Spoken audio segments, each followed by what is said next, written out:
председателки, почитувани медиуми, почитувани гости. Ќе пробам да се надоврзам на оно што го кажа мојот колега и пред да ја поставам мојата точка која што сакам да се надопа пред дневниот ред, да кажам дека искрено се надевам дека предлогот на мојот колега ќе биде прифатен и дека ние ќе направиме се оваа поставка да биде запрена. Зошто ова го мислам?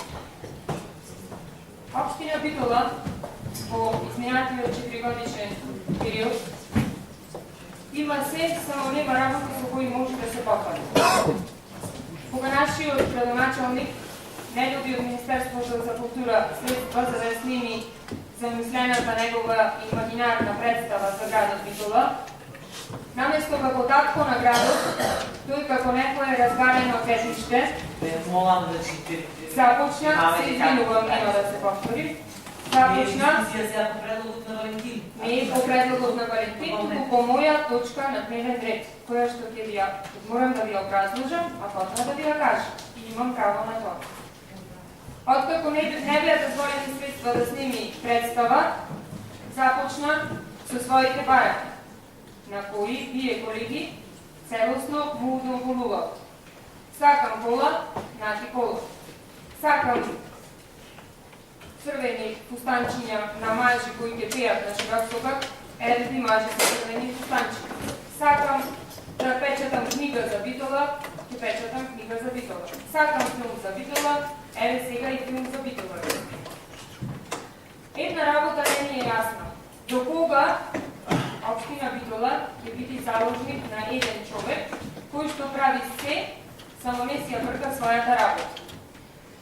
Разговараме за 500.000 денари, кои што се во овој тендер предвидени, а пред неколку седмици за исто толку средства разговарахме колку што им фалеше на децата со посебни потреби за да се реконструира нивната соба. Еве да направиме паралела дека не се малку пари. Понатаму, не очекувам дека некој ќе каже дека ова не е законски, бидејќи може би е законски, меѓутоа ние пред се како советници имаме овде и морални обврски. А таква морална обврска има и Талески, која за жал одамна ни покажа дека има изгубено. Ние немаме добиено никаква аналитичка картица за сите работи кои што ги измислува градоначалникот.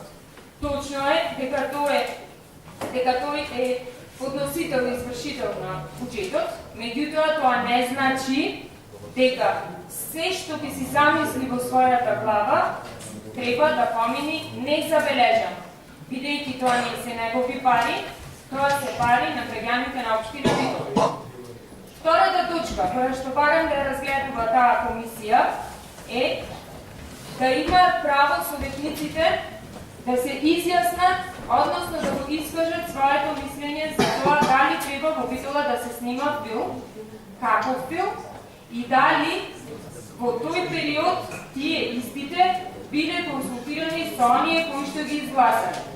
Значи, ќе прифатам дури и одложување на оваа точка до наредна седница, бидејќи сметам дека како избраници на граѓаните на општина Битола треба да свикаат јавни трибини, треба да се консултираат со здруженијата на граѓани и пред се со луѓето кои што ги избрале да седат во овие столчи.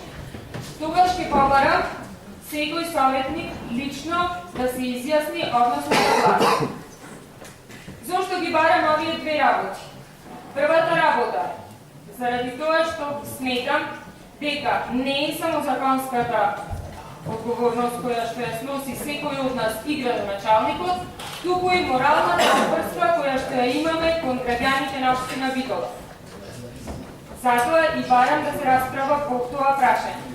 Втората работа е тоа дека нема во ниеден момент од моментот на гласање да речам дека ова е идеја на Талески, доколку советниците на ДПМН го прифатат предлогот да се снима филм за развојот на општина Битола. Тогаш слободно ќе можеме да речеме дека ДПМН ќе снима филм за Талески во Битола.